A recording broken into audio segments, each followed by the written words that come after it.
One of the things that's really powerful is just a lot of people, they give away their sovereignty and their power first thing in the morning.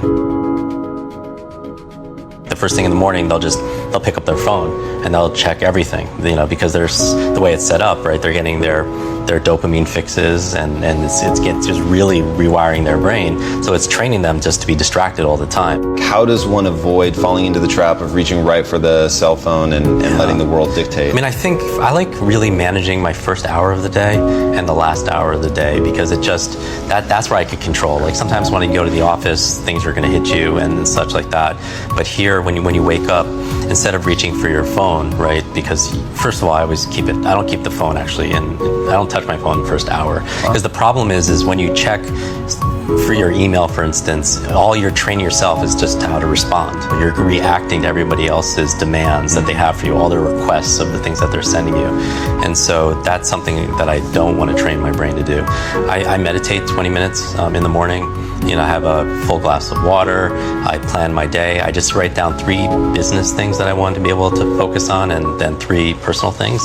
And that's a win for me. I don't have to go through a checklist of 200 things. If I just do these 3 things, it's a win for me.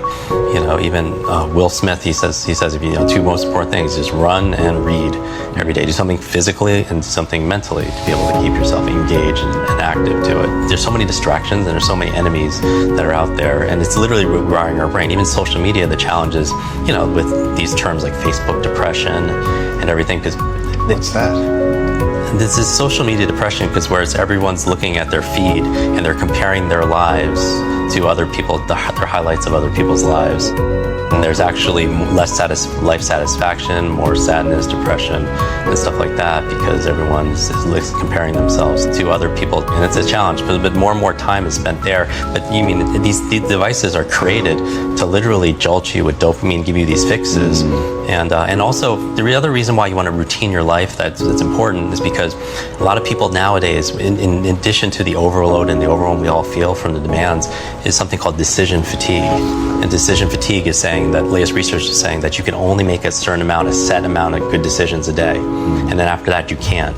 And so people like, even simply, you've heard that Mark Zuckerberg or Tony Hsieh, they wear the same clothes every single day, the same sweatshirt, the same Zappos t-shirts, and you ask them, not the same, they have a whole wardrobe, 20 of them. But the reason why is because they don't want to waste a decision on what should I wear today when they could be working on, the things that they're most excited about.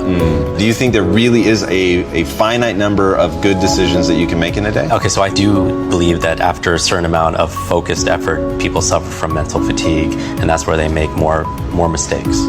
That's where people become shorter with their temper. That's where the people make less than the best decisions ever, just because of fatigue and exhaustion, because they've been so focused doing certain other activities and such.